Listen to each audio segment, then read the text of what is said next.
Boa tarde. Nesse segmento do Visão Libertária, vamos ao artigo escrito e narrado por Peter Turguniev. Quem inventou o dia 29 de fevereiro? Hoje, vocês sabem, é dia 29 de fevereiro, um dia que só existe em alguns anos, os chamados anos bissextos. A história desse dia é muito mais antiga do que muita gente pensa. O calendário moderno, como conhecemos hoje, surgiu como uma invenção da Igreja Católica, do Papa Gregório XIII, no século XVI. Mas a história do calendário em si é muito mais antiga, muito antes até do ser humano sequer viver em cidades, sequer existir em máfias estatais. Sempre foi muito importante para as pessoas seguirem os ciclos da Lua e do Sol, já que era importante na época da caça e coleta e ficou ainda mais importante na época da agricultura. O problema original do calendário é que, na verdade, são 3 ciclos de importância para o ser humano, mas eles não são múltiplos um do outro. Há o ciclo do dia, o tempo que o planeta Terra leva para girar em torno do seu eixo, 24 horas. Há o ciclo da Lua, que é o tempo que a Lua leva para fazer uma volta completa em torno da Terra, um pouco mais de 28 dias. E tem o ciclo do Sol, que é o tempo que o planeta Terra leva para dar uma volta completa em torno do Sol, aproximadamente 365 dias e um quarto. Esses 3 ciclos são completamente independentes, mas para a praticidade é muito conveniente definir os 2 ciclos maiores, o da Lua e o do Sol, em termos do ciclo menor, o do dia. Mas como é difícil encaixar os 3 ciclos, as primeiras civilizações se dividiam entre as que priorizavam o ciclo lunar e definiam o ciclo solar em termos deste, e as que priorizavam o ciclo solar e definiam o lunar como uma divisão deste. Os calendários lunares geravam o conceito de semana de 7 dias, que é a duração de cada fase da Lua. Lua cheia, lua minguante, por aí vai. O conceito de mês, que na verdade é um pouco mais de 28 dias, que seria uma volta completa da Lua em torno da Terra. Embora isso tivesse muita importância no início, principalmente para caça, rapidamente os calendários lunares foram substituídos pelos solares, muito mais importantes para a agricultura. Hoje usamos a semana sem qualquer relação com a Lua em si, apenas um período de 7 dias pré-estabelecido por padrão, e o mês como um conjunto de dias aproximadamente em torno do tempo que a Lua leva para dar uma volta completa na Terra, mas também sem qualquer relação astronômica real. Foi tudo que sobrou dos calendários lunares. Os egípcios adotaram o calendário solar. Eles criaram um calendário de 12 meses de 30 dias cada e faziam uma vez por ano uma festa com os 5 dias restantes, fechando o ano de 365 dias. De fato, eles criaram até o conceito de estações, Aket Peret Shemu, ou inundação, que indicava a cheia do Nilo, semeadura, quando depois da inundação eles plantavam nas margens do Nilo, e a colheita, que é quando eles colhiam o que foi plantado antes da próxima inundação. Cada estação dessa levava 4 meses de 30 dias, totalizando os 12 meses do calendário egípcio. Mas o nosso calendário, usado atualmente, descende mais diretamente do calendário chamado Romulano, que surgiu nos primórdios de Roma. Romulano porque teria sido criado por Rômulo. Lembra daquela história dos 2 irmãos, Rômulo e Remo, que teriam fundado Roma? Então, esse calendário dele era um calendário lunar, que se baseava no tempo da Lua mais do que do Sol. O calendário dele começava no mês de março, depois vinha abril, maio, junho, em homenagem a deuses romanos, e então começava simplesmente a contar os números dos meses, alguma coisa que poderia ser traduzida para o português como cinquembro, sextembro, setembro, outubro, novembro e dezembro. Entendeu, né? 5, 6, 7, 8, 9 e 10. Esses meses já tinham 30 ou 31 dias conforme a definição deles lá, mas não é a mesma definição que temos hoje. Esse calendário, porém, tinha um problema, né? 10 meses de 30 ou 31 dias chegava a 300 e poucos dias, e os outros 65 dias? Bem, eram os dias mais frios do inverno no hemisfério norte. Eles simplesmente paravam de contar o tempo, porque todo mundo estava em casa fugindo do frio, e recomeçavam a contar de novo em março do ano seguinte. Março era sempre a primeira lua cheia depois do equinócio. Isso funcionou bem por um tempo, mas às vezes era conveniente saber o dia mesmo no inverno. Então o imperador Nuna Pompilus, em 753 a.C., decidiu criar 2 novos meses, janeiro e fevereiro. Como o ano começava em março, ele terminava em fevereiro, e por isso fevereiro tinha menos dias que os outros meses, porque era usado justamente para fechar a conta. Só que essa solução dele incluiu um problema. Antes, eles começavam a contar o ano em março, sempre na época certa, porque era sempre na lua cheia depois do equinócio.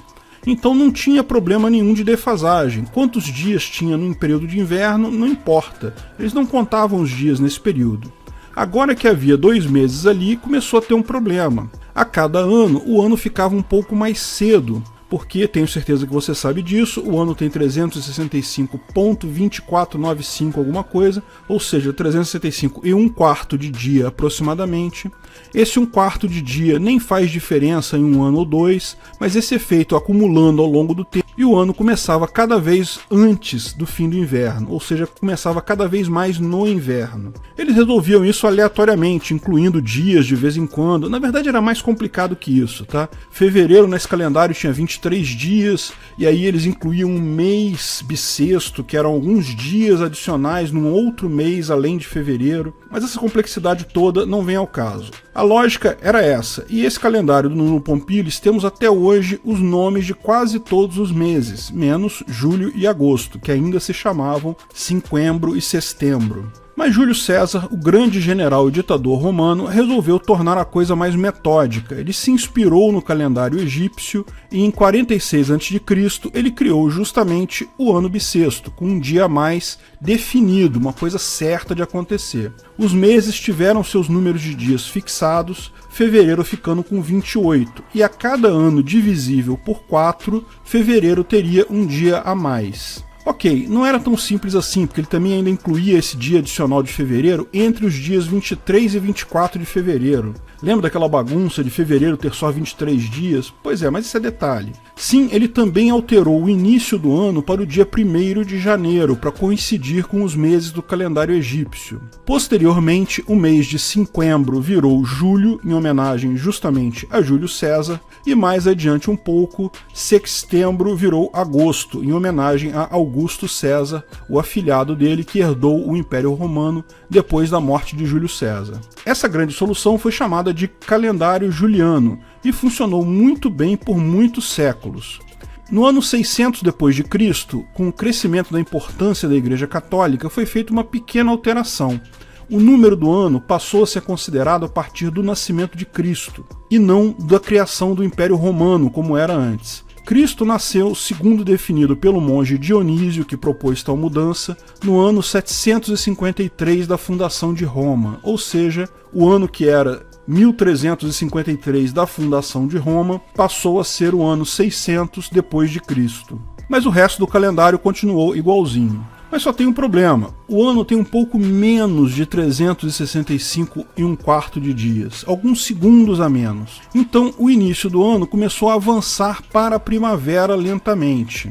Isso não fazia diferença em poucos anos, mas ao longo de vários séculos começou a ser notado. Em 1582, o Papa Gregório XIII promulgou o chamado calendário gregoriano, que é basicamente a mesma coisa que o calendário juliano, com apenas alguns acertos menores. Anos divisíveis por 4 são bissextos, a menos que sejam divisíveis por 100 também. Então o ano de 1600 deveria ser bissexto, porque é divisível por 4, mas não foi bissexto, porque é divisível por 100. A outra regra diz que anos divisíveis por 4 e por 100, mas que também sejam divisíveis por 400, são bissextos também. Então o ano 2000, que não seria bissexto por ser divisível por 100, mas foi bissexto porque também era divisível por 400. Mas o Papa Gregório XIII também resolveu corrigir a data corrente e somou 11 dias para corrigir o efeito da falta desse calendário ao longo do tempo. O mês de outubro de 1582 foi estranhão, olha só. Essa alteração foi bem mais complicada, levou muito tempo para ser replicada por todo o mundo ocidental então. Muitas datas fazemos confusão até hoje. O grande matemático britânico Sir Isaac Newton nasceu em 25 de dezembro de 1642, certo? Errado. Foi em 25 de dezembro pelo calendário antigo, mas ele nasceu depois da promulgação do novo calendário. Só que a Inglaterra só aceitaria a mudança em 1752. A data pelo novo calendário deveria ser 4 de janeiro de 1643. Pois bem, essa história todo mundo conhece, estou chovendo no molhado aqui, mas agora vem o ponto importante. quem definiria o calendário numa sociedade libertária? Como vimos, os calendários foram definidos basicamente por governos, e foi o fato do Império Romano ter tido uma grande penetração militar no mundo todo que deu origem a boa parte da cultura ocidental e que levou o calendário deles a ser usado na maior parte da população hoje em dia, pelo menos no mundo ocidental. Numa sociedade libertária não coercitiva, isso não aconteceria, mas a questão é que isso é um ponto muito pouco importante numa sociedade com informação distribuída e barata. Por exemplo, hoje judeus, chineses, árabes e várias outras culturas no mundo têm calendários diferentes do que usamos aqui. Mas basta você digitar no Google o dia para saber a equivalência em qualquer calendário do mundo. Como explicamos no vídeo Sem Governo, quem iria encher nosso saco com horário de verão? Por motivos óbvios, o título do vídeo ficou desatualizado, né? Não temos mais horário de verão, mas o vídeo fala de um monte de coisa além do horário de verão, fala basicamente de padronização. Pesos, medidas, tipo de tomada, mão de direção, e poderíamos incluir aqui também o calendário. Lá explicamos que padronização é algo benéfico para todo mundo. O ideal é que todo mundo usasse o mesmo peso, a mesma tomada e, lógico, o mesmo calendário. Isso é algo óbvio e a padronização tende a surgir naturalmente nas sociedades com informação ampla distribuída. Ninguém precisa te obrigar a usar alguma coisa para ter uma base de comum com todo mundo, porque isso é o melhor para você. Você não precisa ser obrigado a fazer algo que já é o melhor para você. Na verdade, quando o governo resolve forçar pessoas a um padrão qualquer, como por exemplo, as famosas tomadas de 3 pinos, isso geralmente não é feito pelo interesse das pessoas, mas sim por interesse de indústrias ou por propina e enriquecimento ilícito de mafiosos governamentais mesmo. Padrões gerados de forma aberta, sem ninguém forçar ninguém a nada, são muito melhores. Como eram as tomadas antigas no Brasil, que não tinham padronização, mas todo mundo tinha tomada que funcionava.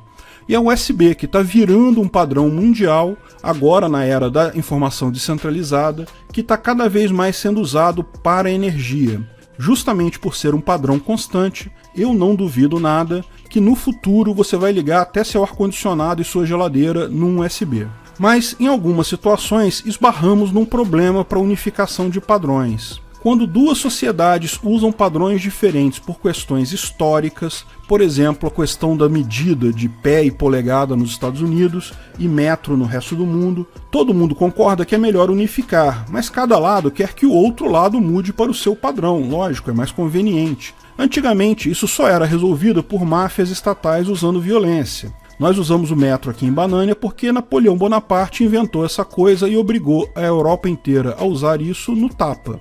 Numa sociedade libertária, isso não aconteceria, porque ninguém pode coagir outras pessoas a fazer algo. Porém, o ancapistão, a sociedade libertária em si, tem como pré-requisito a existência de informação barata e acessível. E isso não é apenas um substituto muito simples para a padronização de padrões antigos. Por exemplo, você pode ir no Google e obter a transformação de metros para pés muito rapidamente, mas isso também incentiva a padronização de novas coisas. Como todo mundo está interligado e pode trocar informação, acabam surgindo muito facilmente padrões mundiais. De novo, ninguém precisa ser forçado a fazer algo que já é melhor para si. A maior parte das indústrias e laboratórios americanos, por exemplo, quando passaram a trabalhar em conjunto com outras empresas do mundo, passaram a usar o metro em seus cálculos. É mais simples. A cultura do cidadão comum provavelmente não vai mudar. Mas onde for economicamente interessante, vai. Quem vai definir o calendário no ancapistão, se é que vai precisar de alguma mudança algum dia,